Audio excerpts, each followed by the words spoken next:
Last night, you spent 2 hours deciding what to wear to the party. This morning, it'll take you 2 minutes to list it on Depop and make your money back. Just grab your phone, snap a few photos, and we'll take care of the rest. The sheer dress and platform heels you'll never wear again? There's a birthday girl searching for them right now. Your one and done look is about to pay for your next night out. Or at least the ride home. Your style can make you cash. Start selling on Depop, where taste recognizes taste.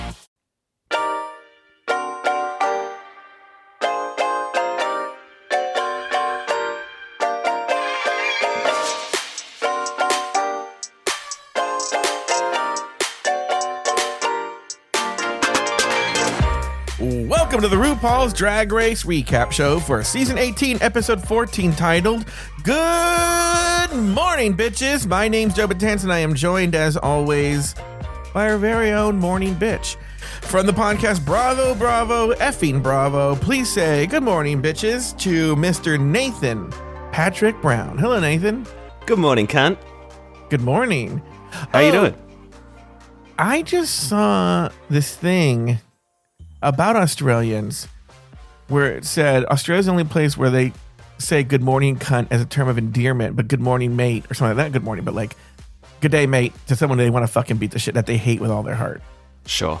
Mm-hmm. Will you agree with that? Yeah, that sounds right. By the way, before we get to the Patreon plug, before we do all that, I need to express how much, and I'm being serious because Nathan knows what I'm going to say, and I'm being sincere. I think he thinks I'm being facetious or something, or that there's going to be a butt or like a joke or something like that. But I have deep love for this man who Joe Batanz, am lucky enough to co-host a show with every week, and I have deep, deep love for him. He's giving me like squinty eyes, like he doesn't believe me. But look. This is a weird position that we're in. I'm going to go and try and fade on the music. Here's a weird position. There was a bit that we were doing where I was like, oh, like Nathan and I are soulmates kind of thing. But I think he knows that we kind of really are. And just, we were born in the wrong place, wrong time, wrong and everything. I have too much hair. Sure. But in another life, in another universe, he and I would definitely be a very happily married couple. And I think he agrees with that. Oh, you'd be the old lady from Hacks and I'll be the young girl from Hacks. We were talking about how I'm such a Deborah Vance on Hacks. No, yeah, you're nice when it's just you and me talking. It's when you talk about me to other people where you're just like, Nathan's horrible. Let me Nathan tell you sucks. this. I dated this guy in college named Chris.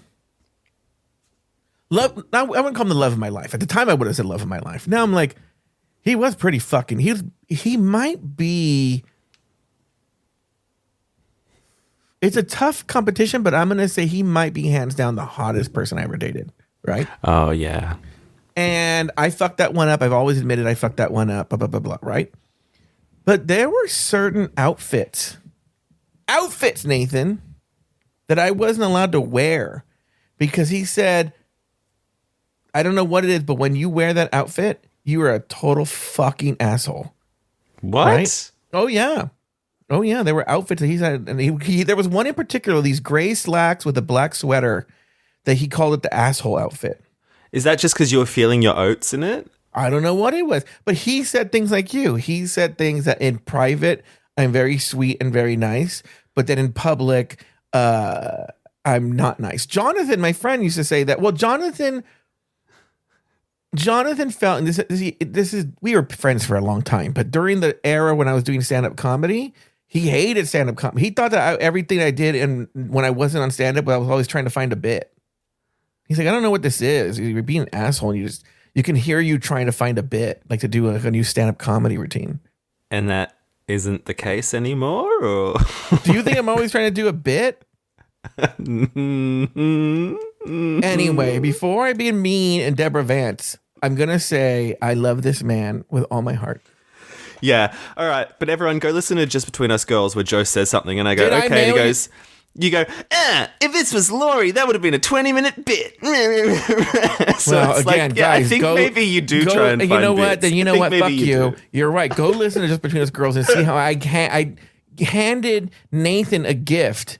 And Nathan's like, no, I need to talk about this UFC fighter who I didn't even talk to. No, I talked to him, but I didn't really. Anyway, who cares? By the way, Nathan, who sent you Magic Key car air fresheners?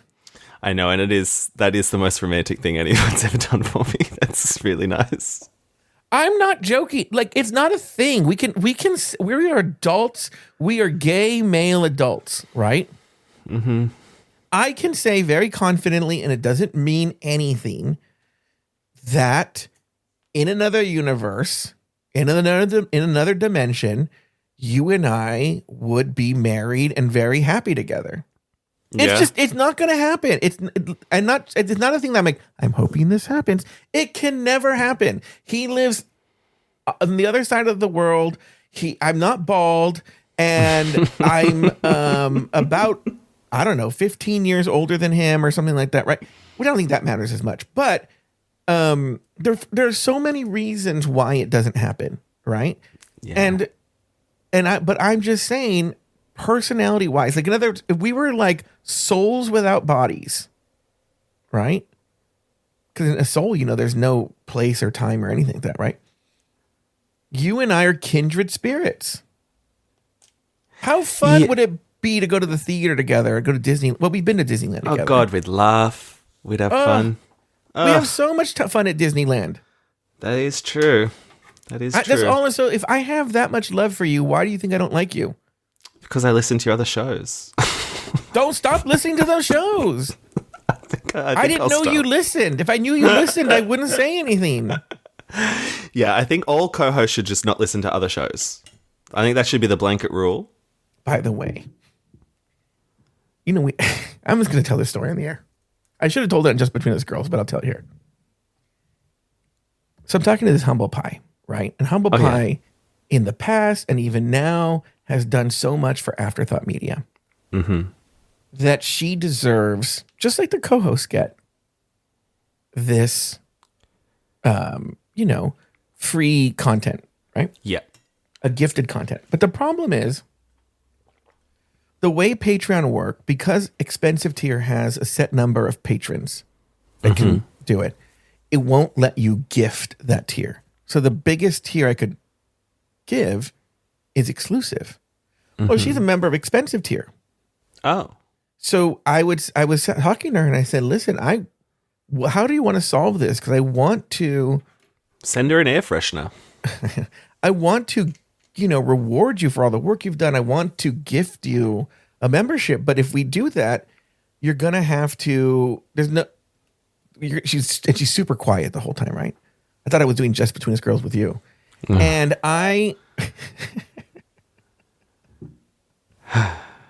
so then I go, there's no workaround. I wish there was a workaround for this, but there's no workaround. If you would have to quit expensive tier and you'd have to lose out on those shows. And she's really quiet for a long time. Was she like, I quit months ago? No. I quit after the Evan drama? No. And it was so quiet for so long. I go, hello? And she was like, oh, well, there is a workaround.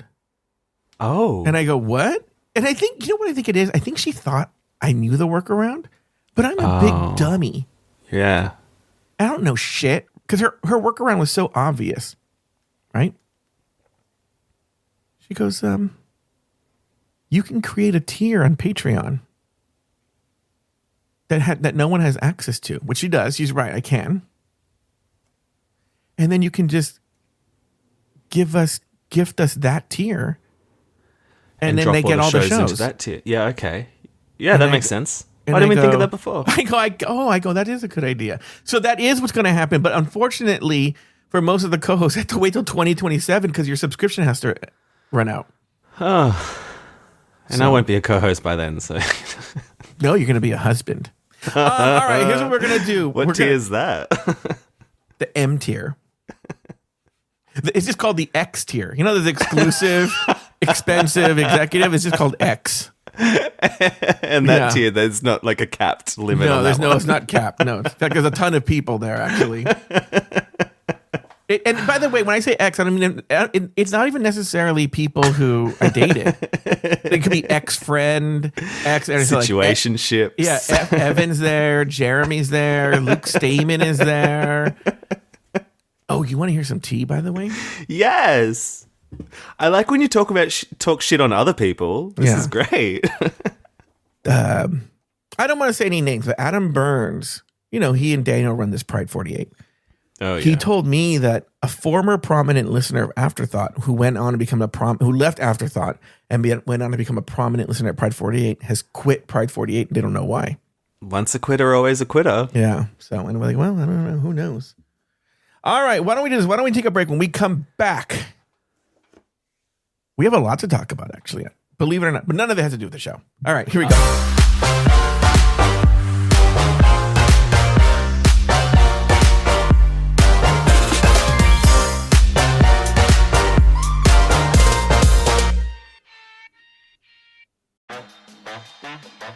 At DSW, we ask the important questions, like, what shoes are you going to wear?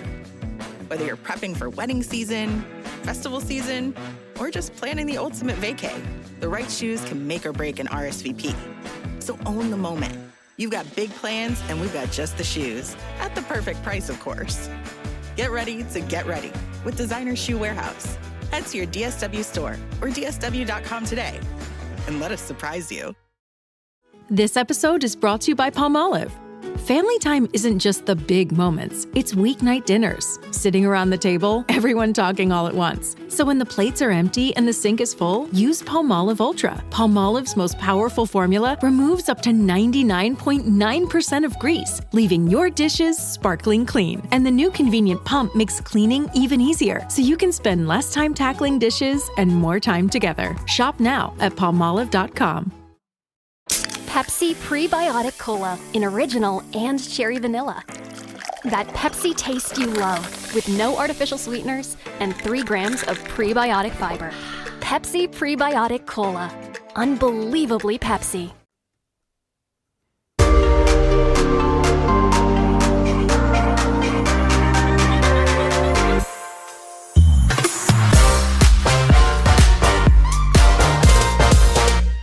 And we are back. We are going to have a very special thing, and I want to say in advance because I might forget.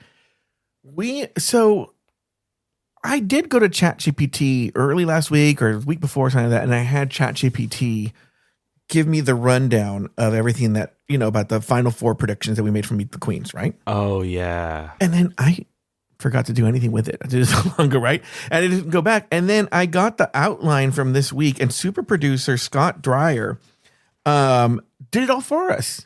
Oh, thank you, I feel bad Scott. because he did so much work that it would have taken him one prompt on ChatGPT, but he did a fantastic job. So after we talk about the show, we're going to talk. He had a lot of really good insight into our placement predictions, and we'll go over that. All right. I think it proves we didn't look at spoilers. Oh, it for sure proves we didn't look at spoilers. I remember being very wrong. Oh, yeah, you're much more wrong than I was. All right. After Jane's elimination, the girls. Oh, wait, I didn't even do that part. Oh, we missed a whole part. This week, the final 4 girls team up in pairs to give their best morning talk show host realness. On the runway, the category was drag excellence. Later, Mikey Meeks and Darlene Mitchell were named the winners of the challenge, while Nene Coco and Juicy Love Dion were placed in the bottom 2, forcing them to face off in a lip sync battle for their lives. In the end, Nene lived to see another day, while Juicy Love Dion was asked to sashay away. Nathan Patrick Brown, name 2 things about the episode and 1 thing you did not, baby. Sure. Okay. So one thing I liked was Zane Phillips's carrot cake. I thought that cake looked pretty good. You know what? His baking skills looked really good. And I was like, they did. Candied carrot. That is interesting. I was like, yes, 100%. The only thing I really bake is carrot cake. I'm not much of a baker, but I've never done the carrot peel around the side. I was like, oh, that looks fantastic. I was like, I'm going to try that next time. Yeah. And the other thing I liked was his other cake, just the butt. I feel like he's too muscular now. I feel like a few years ago he was less muscular, and I was more into him then. Was he the one that was in that Snatch Game of Love? Where he was the dog? Yes. He was perfect there. Right. And now he's too bulky. Yeah. Too But I bulky. did still like his butt in those gym shorts. I was like, okay, good cake on both fronts. Yeah. So I liked that. It's funny that I don't want to say too much here. A couple of people, including you, that I knew that I thought he would be their type, have said now that he's not their type because he's too bulky. He's way too bulky. Even like later on in the challenge, when he wasn't in heels, just when he was walking, I was like, you can't walk normally anymore because your thighs are too big. Yeah. Or something. He's just like too big. He must break Froy in half. I don't understand. Like, that's You crazy. know what? Did we talk about Brent Corrigan on this show? Not recently. Have you Why? seen What him? happened? Did he die? No, he's alive. But would you agree, for those of you who are too young or don't know, I will say this, and this is someone who lived through it. Brent Corrigan, when he came out, in fact, you might even be too young for Brent Corrigan. Let me see him do the math. Well, here. he was too young. Oh, yeah, I know. Good point. No, you would be around the age where you're discovering this, right? But Brent Corrigan literally, and I don't really know how to explain this, 'cause I think people nowadays don't understand there's so many people who followed, but I feel he really was the twink that broke the mold. In Changed terms a lot of twinks. lives. Literally changed a lot of lives, and from live to dead. So he was, for people who don't know, he was involved in a scandal where these two guys killed the owner of the porn studio where he was at, hoping that he would go. It's a whole thing. So Yeah, it's a movie now. It's even a movie with James Franco. Yeah. So, but he literally was the twink that broke the mold. Okay. And it's funny. And so I guess he had some sort of illness or something or whatever. Have you seen him now? No, I saw when he got So- beefier like 10 years ago, but I haven't seen him recently. And actually was even hotter. Hotter. He was a good And looking I want man. to show you a picture. And before I show you the picture, by the way, this is a photo that he posted on his social media. Okay. Before I show you the picture, I don't think that he looks ugly. I want that record. You didn't look him up, did you? Yeah, looking at him right now. Sorry. I don't even say he looks ugly. He just looks like an invisible person that you would just not ever notice. This is the picture I have. I don't know which one you're seeing. Oh, no, that's different from what I'm seeing. No, this is very recent. This is only like a week or two old. Oh, yes. I feel like there's been too much filler or something. Well, no, yeah, filler being fat. I have too much filler then, right? Well, he's also posted some stuff of him on his horse, and I'm like, we need to call an abuse line for animal abuse for him being on that horse, right? But what I'm gonna say is he doesn't look ugly, and he's not even super fat. I'm just saying that as a joke. What I'm saying is he just looks like a person that you would pass this person on the street and never notice him. You just wouldn't pay attention to him, and. Like, in other words, there are people who are so grossly ugly, that you would go, the elephant man, right? But he just looks like an invisible person, a person you wouldn't even clock. If the police were like, did you just see this guy with this? And you'd be like, do you ever seen those videos that they show where it's like, follow the basketball and the kids are bouncing the basketball? And then it goes, did you see the bear walk by? Oh, yeah, I'm bad at those. Yeah. He's the bear, right? Yeah. And I was like, it's hard to imagine that, like, 25 or, between 20 and 25 years ago, he was the twink that literally someone was killed over him. Yeah. I'd recognize his butt tattoo before I recognize his face now. Yeah. It's very strange. It's very, very weird. Anyway, going to Zane Phillips. Yeah, too muscly now, but still cute. But yeah. It's getting a little much. Why is he also like the only person who can be on call for this type of work? Because like he's he not was doing already anything. on this season. He's not doing anything. Yeah, he's not, is he? Yeah. What's he doing? Because he guy. was on the thing with the what's his name? The stupid show? Mid-century modern that's Mid-Century already Modern, been yeah. cancelled. That was canceled. Yeah, it was canceled by the time that you recorded this. I quite liked it. I never saw it. What do I know? Right? Anyway. Yeah, and so the thing I did not like Mm-hmm. was Ross Matthews' wrap it up face. Like, they always cut to him pointing to the cue card with these little like, oh, we're running out of time. And I was just like, shut the fuck up. Again, another thing I want to say, because I don't forget when it comes up. We all know he wasn't doing that live, right? Yeah. Yeah. It was cheesy. I didn't like it. Those were all things that they did like when no one was there or something that to like have reactions to edit in. Yeah. Thank you. Like even I'll give you a good example.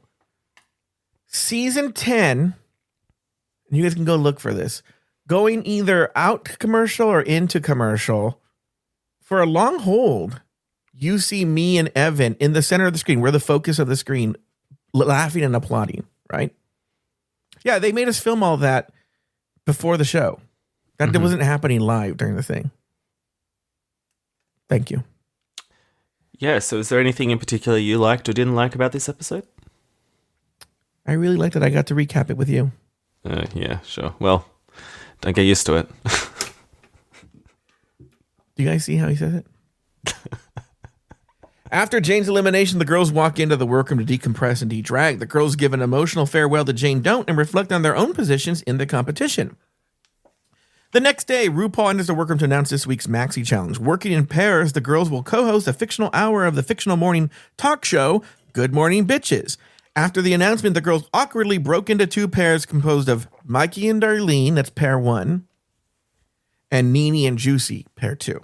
In the workroom, the girls get to work on the challenge. The teams discuss their different approaches, with Darlene and Mikey off to a great start, but Nene and Juicy struggling to land on a premise.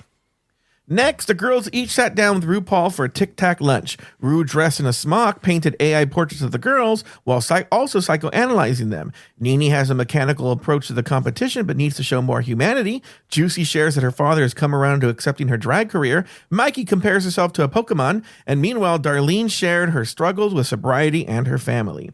And I know this happened after. I'm going to do Elimination Day now, but we might as well wrap it all up. It actually happened after the Maxi Challenge, but we're just going to do it now. We're not there yet. Go fuck yourself. It's Elimination Day and the girls get ready for the runway. Nathan did not like that joke. I did. I smiled. Oh. The girls reflect on their favorite challenges and their first impressions of each other. I figured let's just do all the narrative stuff now because I have almost nothing on this. Let's start first. Agreed. Yeah. With everything that happens after Jane's elimination. And by the way, before anybody says anything, by the way, no one ever says anything.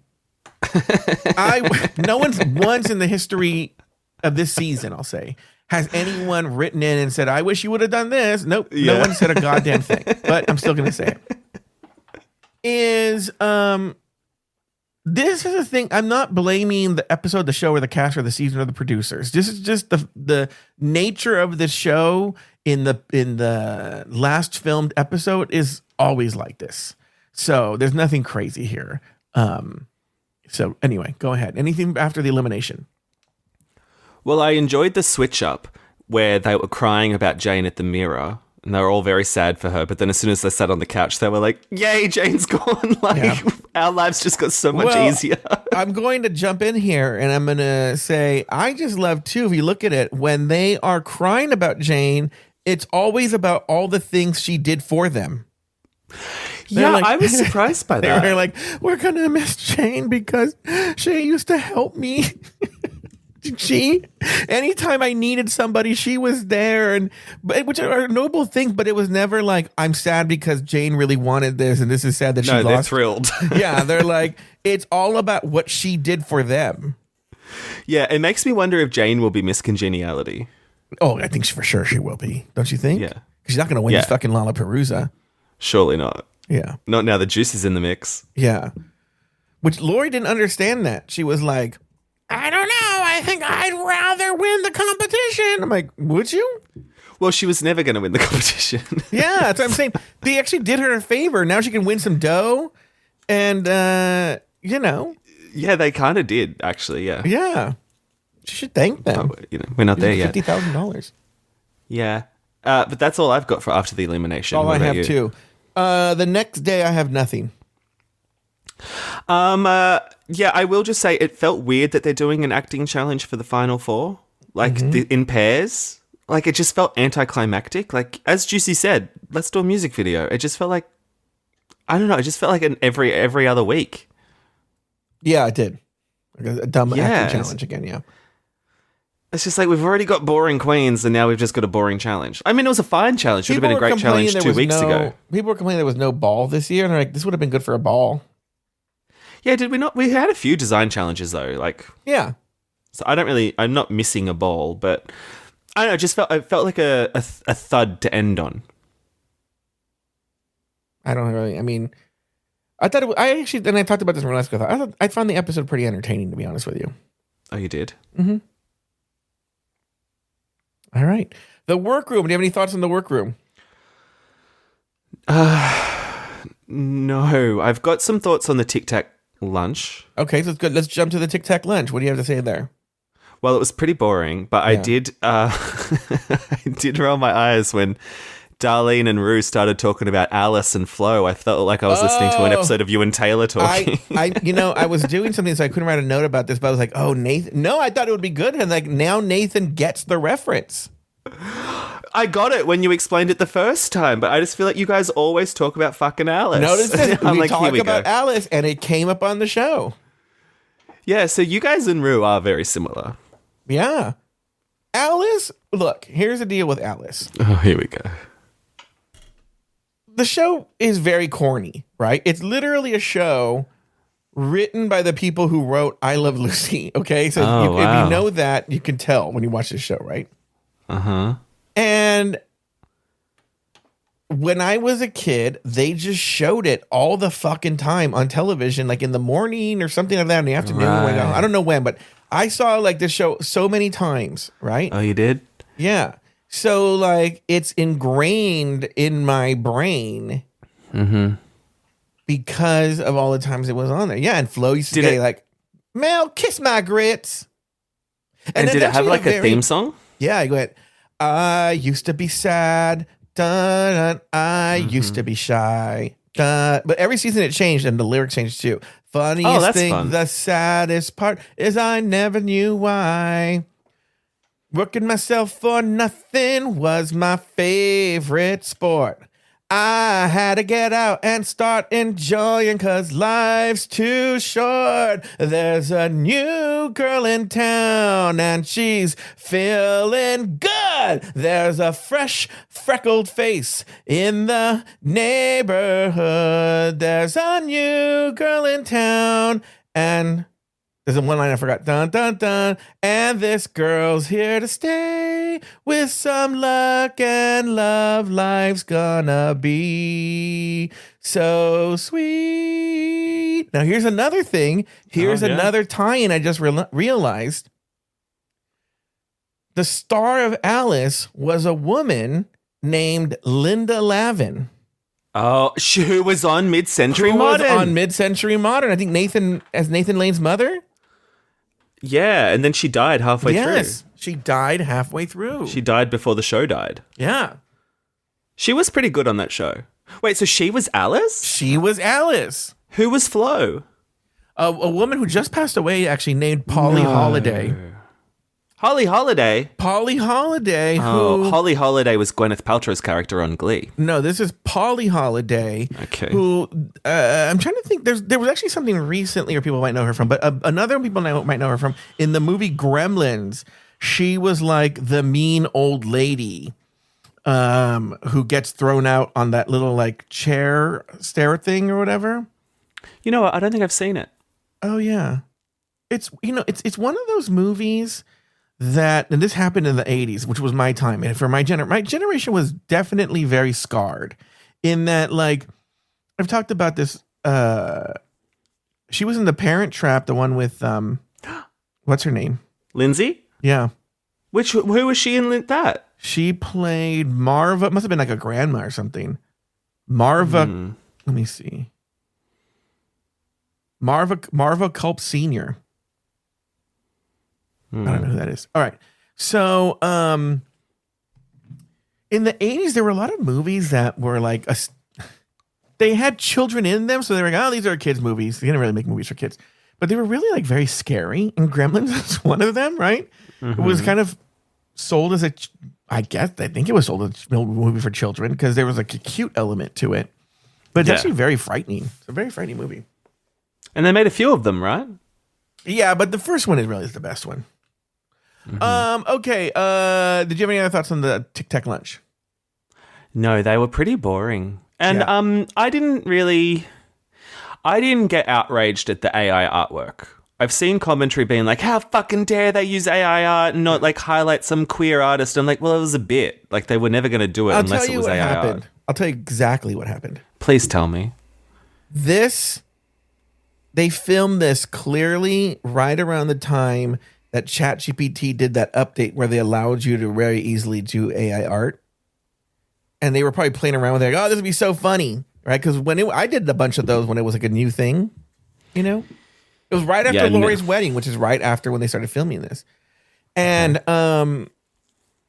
so it was a brand new thing, you know, the spring of 2025. And people were like, oh, that'd be so funny, so hilarious, right? I want to say two things. One, now this is something where I might not know a Spanish thing, right? Where Juicy refers to her dad as a machista, right? Which would be like a macho, but if it's a guy, you would say machisto, right? Which is, so she says machista and puts the feminine thing on it. That's kind of brilliant. Okay. Right? That she's saying that her dad is super masculine and macho, but she puts a feminine tag on it. It's low key kind of brilliant. That's what happened, but I don't know Spanish as well. Then my favorite part was Darlene's interview, where Darlene is like literally breaking down and crying, and she's like, my boyfriend was worth getting sober over, and even Rue's getting emotional, and she's like crying, and then Rue's like, anyway, I made a picture for you, and it shows her the dumb picture of her. Like, how do you segue into that? Yeah, I do think Darlene got a great edit this week.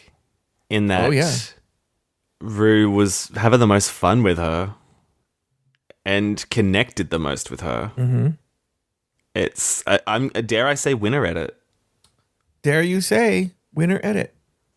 Sounds like something Robert and I will talk about on Alaska Thoughts. Let's go over to Elimination Day. Any Elimination Day thoughts? Oh, no, this was also boring because they just talked about their favorite challenges, but really they were just saying the ones that they won at. So this happens. I know. This happens every season. Again, like I said, guys, this is not where I'll give this show some grace or this episode some grace. This is the way all these episodes are. Well, except for when like Roxy Andrews was like seeing you in the bottom two. Yeah, like, but that was fucking fun. I think that's an exception to the rule, if I'm being honest with you. Even though I did see a really good interview with Jinx about that moment. Did you see this online? No. I don't know how old this interview is.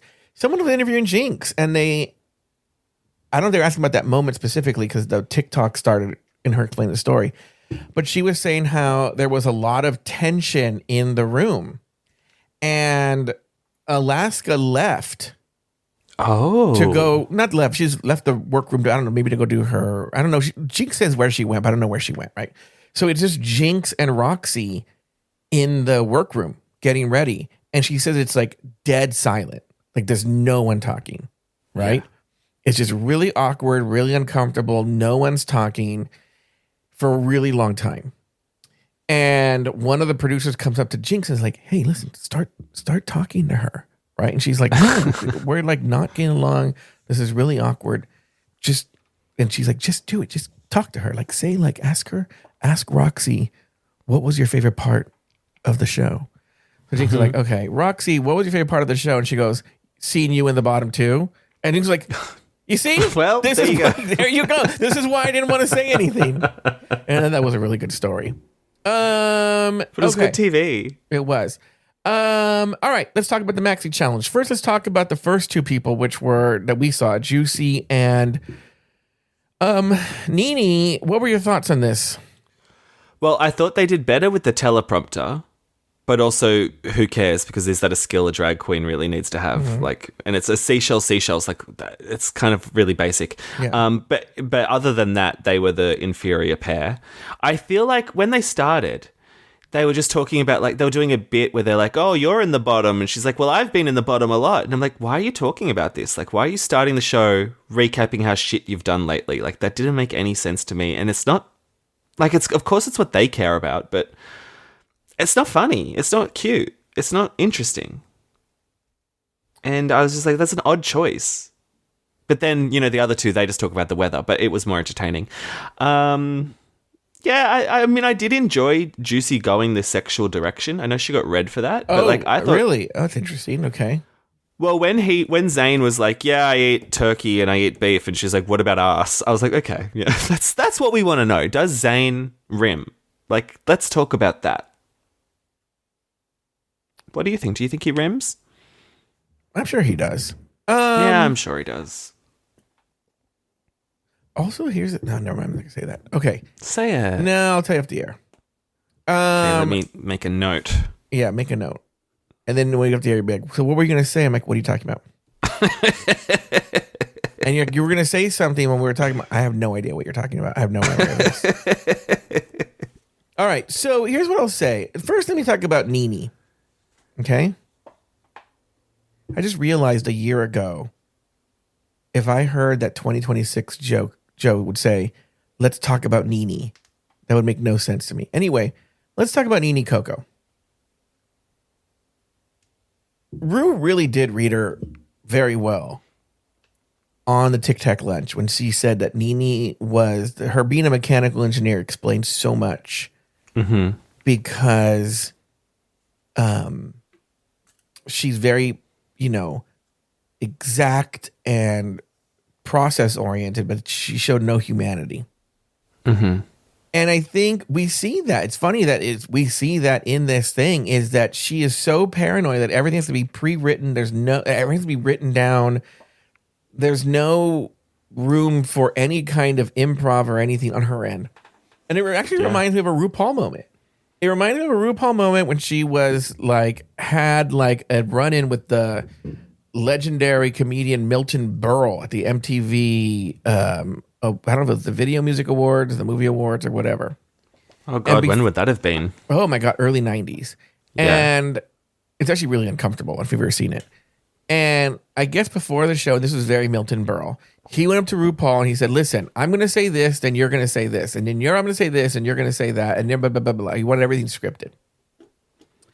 And RuPaul goes out there and she's like, I'm not going to say that shit. And just says her own thing. And then they start fighting on stage. And I think in this case, Nene's very Milton Berle. She wanted to be, I say this, then you say that. Then you say this, and I say that. And it just came off very stiff on her end. On the Juicy thing, totally, it's a very, very common thing for green comics or, to go dirty. Like it's the first thing they do when they get scared, they go dirty. And so that's what Juicy was doing. I thought it was very cheap. I didn't think it was funny. Look, you can go dirty if it's funny. I didn't think it was funny. I didn't like it. And I'm glad Juicy should have been read for that. It wasn't good. It was really, really bad. They seemed very, very bad and unprofessional. Thank you. Wow. So if you had to interview Zayn Phillips, yeah, what are some questions you would ask him? What do you mean? Like he's sitting right in front of me? Yeah, you've got an interview with him for Drag Race Recap, like an exclusive, like you did with Julianne. And it's just like, if you can only ask two questions, are you asking about mid-century modern, or are you asking about whether he tops? I'm asking about Drag Race. Oh yeah, I forgot that he's on Drag Race. But apart from that, I think I would just go biographical. I'd be like, okay, Jane. Zayn, how did you get here? What's the story? What's your story? How did you get here? Where are you from? What's going on? I would go there. And then but it has to do very specifically with my style of hosting, which I think is very different. What's so funny? And this comes up on the next episode of Throwing Down on patreon.com/afterthoughtmedia. But on Adam Burns and Daniel Brewer's show, The Gay Mix, he brought me up. And he said he noticed that on all my shows, it's really just Joe Batan's poking and prodding at the co-host like they're in a zoo. Oh, he's noticed that? And that's what he noticed, right? So it doesn't matter who his co-host is, whether it's Nathan, Lori, Joey Boohacker, Jay. It's just, he says I don't share anything about myself. All I do is poke and prod at their stories. and make fun of them. And so where is he wrong? I said he was right. That's what I did. Oh, right. Yeah, I didn't argue with him, right? But I'm getting at to your Zane don't question is I would sit there and make him get until he gave me something that I could then take that and run with it. Thank you. Yeah, okay. I also thought, maybe Zane wasn't giving a lot. I found it interesting with I seem to do very well with that. I found it interesting when he brought up, like, oh, don't you remember a few weeks ago when I was here for the Snatch game? And it's like, why are you bringing that up? Like, I feel like in this universe, these drag queens are different to the drag queens that you interacted with a week ago. Oh, I see what you're saying. Well, I guess he just bought into it. Well, let me ask you a question. Be nice. I ask you a question all the time. What did you think of this? What did you think of that? I don't see you asking me what my two favorite things are and one thing I didn't. I did earlier today. Not after I edited it. So my question to you is... What do you do successfully? What do you do successfully? Now, go. No, I don't have a question for you. All right, next. Oh. What did you think of Mikey Meeks and Darlene Mitchell? I thought they clearly did better, except for the teleprompter, in that their chemistry was good. They were fun to watch. I thought Darlene was better than Mikey, but that's acknowledging that Mikey did sort of let Darlene overshadow her because she steered the ship, which is kind of harder, I feel. So...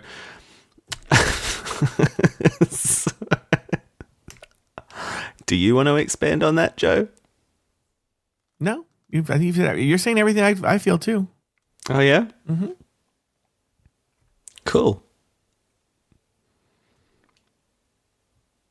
I feel very uncomfortable right now. Why do you feel uncomfortable? I'm waiting for you to finish your thoughts on this segment. Bitch, that's it. Oh, what more do you want from me? Okay. Yeah, I thought they were fantastic. I think Mikey Meeks was really good. You know, she was managing. You know, a good place to see how she shined was the way they cut it when Ross gave her the wrap it up thing, and she was like, "Okay, well, that's gonna do it. That's all we have time for." Blah blah blah blah. Yeah, she was really smooth. She has a career in this. Yes, she's good. She's good. Yeah. All right, now let's go to the runway. Any thoughts? Drag category is drag excellence. Any thoughts on that? Yeah, I thought they all looked good. Mikey's little wire galaxy thing I thought was a bit too crafty and unnecessary. And I'm glad Darlene wore the shoes. I still don't think they're that bad, but I like that she's wearing them. Whereas even now Michelle's like, oh yeah, I'm in on that joke. Yeah, I read them every week and it's great that she wears them, but you know it's actually killing Michelle inside, but now she's rolling with it. So I enjoy that. And Laurie was right. Michelle's wig did look terrible. Can I admit something to you? Yeah? I didn't know Michelle wore wigs. Oh, really? I just always thought that was her hair. I don't really pay attention to her. Well, that's fair. Interesting. Any other thoughts on the runway? No. All right. On the main stage, the girls get their critiques. Mikey Meeks and Darlene Mitchell were both named the winners of the challenge, while Nene Coco and Juicy Love Dion were placed in the bottom two, forcing them to face off in a lip-sync battle for their lives. The song, Super Graphic Ultra Modern Girl by Chappell Roan. In the end, Nene Coco lived to see another day, while Juicy Love Dion was asked to sashay away. Nathan, I have a series of questions for you. One, were the right two queens in the top? Yes. Were the right two queens in the bottom? Yeah. I don't know why, well, I guess it makes sense that they were judging in pairs. It feels, as I already said, it feels weird to be judging in pairs at a Final Four, but the way it fell was correct. And did the right queen sashay away? No. Oh, so you agree with Laurie on this? Yes, I think Nene should have gone. The thing is, I wasn't surprised that Juicy went because of the way the critiques fell. Like, when you watch the critiques, every other person other than Juicy sort of got a package where they did flashbacks to previous episodes. They're like, oh, Mikey, remember when she did Drew Barrymore and it was fantastic? Yeah. Whereas Juicy was just only about her runway. And Rue saying she needs to cook a bit more. And I'm like, okay, well, obviously Juicy's going home. So that sort of took a bit of momentum out of the lip sync for me. But it does show with that lip sync, because I feel like Juicy did do a much better job than Nene.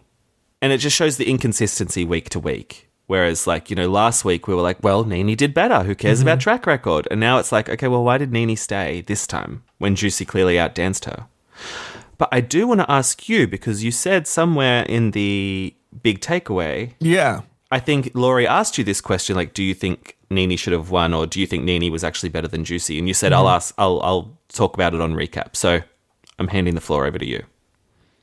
I thought Nene, not by a lot, won. I think it was two different approaches. Nene was hindered by her outfit, and I think Rue understood that. But I think she, I guess, delivered the sort of she actually lip synced the song and delivered the lip sync in the way that she was limited to. Whereas I felt like Juicy was doing too much. I felt like Juicy was doing a little too much. But here's the deal, and you and I kind of referenced this earlier. At the end of the day, it doesn't matter. Because, sorry, I forgot I still need this folder. It doesn't matter because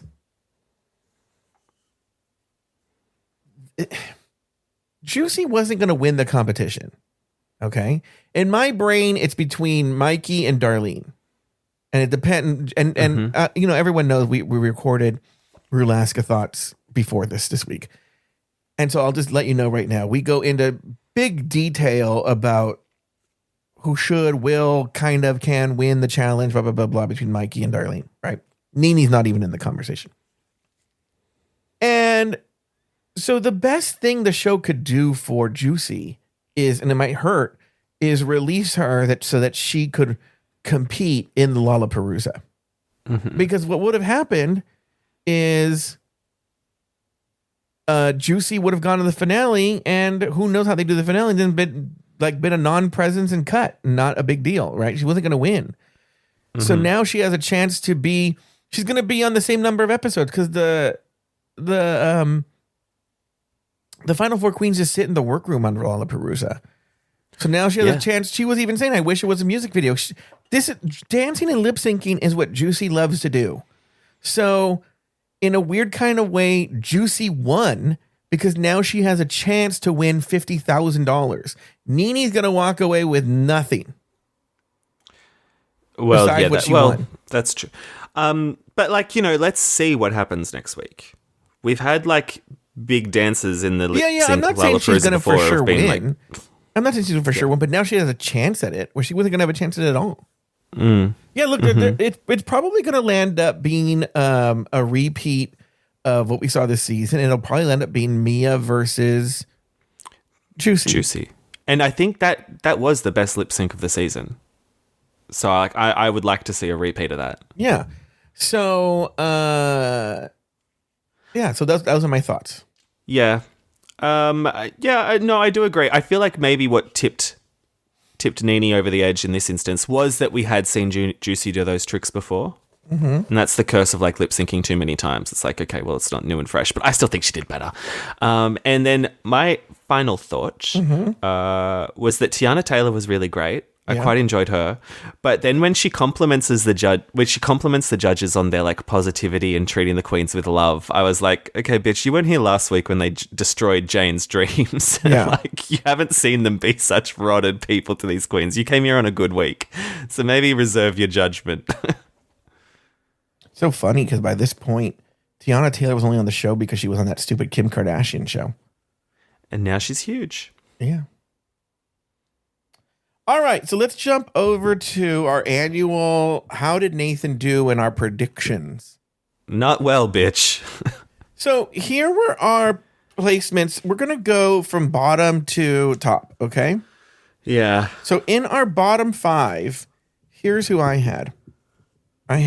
This is, in my opinion, who I thought were the first 5 home. Okay. Discord Adams. Darlene Mitchell. Oh. Kenya Pleaser, Didi Fuego, and Sierra Mist. And according to Scott, I get point for Didi Fuego and Sierra Mist. That's pretty good. Yeah. Nathan, Briar Blush, which is correct. Ding, ding, ding. Discord Adams, Mia Starr, Mikey Meeks, who's in the top 4, Whoa. and Jane Don't. Yeah, I do remember saying Jane could either be like first out or like top, like in the top. But and then I hedged my bets and went first out. So what do I know? Okay, in the middle five, I said Mia Starr, which I get a point for, correct. Congrats. Vita Von T Starr. Nope, she was in one of the early outs. Mikey Meeks I had in the middle. Mandy Mango I had in the middle. And Briar Blush I had in the middle. But those last two were out very early. Okay. Nathan, Juicy Love Dion you had going out in the middle. Wow. Sierra Mist, Darlene Mitchell, Didi Fuego, and Vita Von T Starr. You missed on all of those. Okay. Okay. Now we have the top four. Uh-oh. Okay. Here's who I said for the top four. Athena Love Dion. Jane Don't. Which I feel, look, I think it's a half point. No, it's not. Juicy Love Dion. Okay. And Nene Coco. Hey. Yep, I nailed it. And this is who you had. You had Kenya Pleaser. Mandy Mango. Wow. Nene Coco. Okay. And Athena Love Dion. Yeah. I assumed there'd be more diversity in the final, but like I was wrong on that one. Yeah. And so there you go. That's how our predictions were. And it's even more interesting because remember, you didn't watch it. You just listened. Yeah. So And that's I'm crazy. still giving myself half a point. I don't know about that. I'm still giving myself half a point. Well, that's interesting. And who? Well, so you've already talked to Robert about who you think's going to win the show in that. You don't want to do that again? I can say it right now. I think that, look, if I had to bet money, I think it's Mikey Meeks. However, the point I make is the audience really. So Robert, you see, here's the deal. I'm giving a lot away. Here's what I'll say. Robert makes a really good point on Rulaska Thoughts. And so I sort of jump on that and say that because of the point Robert makes, I do think there is a chance that Darlene wins. And also, look, this is, I think, one of those cases where the audience very much loves Darlene, and it would be kind of a gag if she won. Remember, they filmed multiple endings, and so... Yeah. But what if Darlene thing. doesn't make it? You know, sometimes they've been doing it where they get rid of people right away into the final two. So if Darlene doesn't make it to the final two... Well, yeah, she's like, I haven't lip synced before, so you don't know what I've got. But I'm like, what if she doesn't have anything up her sleeve? But it was funny in that Tic Tac lunch, now that I'm remembering it, when Rue was like, I'm surprised that you're still here, Darlene. And it's like, you make the decisions, Rue. Yeah. it's so funny. Mm-hmm. But I like when it's I ignored you for the produced. first 11 episodes. I'm surprised you're still here. Yeah. And okay, did you want to talk about Juicy being called Spicy? Oh, yeah, everyone. Robert wanted me to bring up that he felt that Darlene calling Spicy was a little bit of a microaggression. I mean, I get what Robert's saying. You know, I don't know the context, though, so I didn't hear it. But, you know, you wouldn't. I feel like there's a thing where, like, let me say this. I'll say this. Someone told me a story about a meeting having to do with a television show and casting somebody on it. And that this well-known producer kept referring to this Latina actress as Spicy. And everyone in the room was very offended. Yeah. It is kind of just weirdly like, not that it's not true, but it's just like, oh, well, you're reducing them down to a stereotype. Mm-hmm. You know? So it's not that big of a deal in the grand scheme of things, though. All right. I mean, Darlene's name was trash for like 10 years, so I don't know. I forgot about that. All right, well, that's going to do it for this week's episode of RuPaul's Drag Race Recap. Be sure to join us next weekend every week as we continue to discuss, dissect, and deconstruct each brand new episode of RuPaul's Drag Race Season 18. So for Nathan Patrick Brown and myself, Kiss my grits. Hi, I'm Rebecca Ford, Senior Awards Correspondent at Vanity Fair and co-host of Little Gold Men. Oscar season is upon us.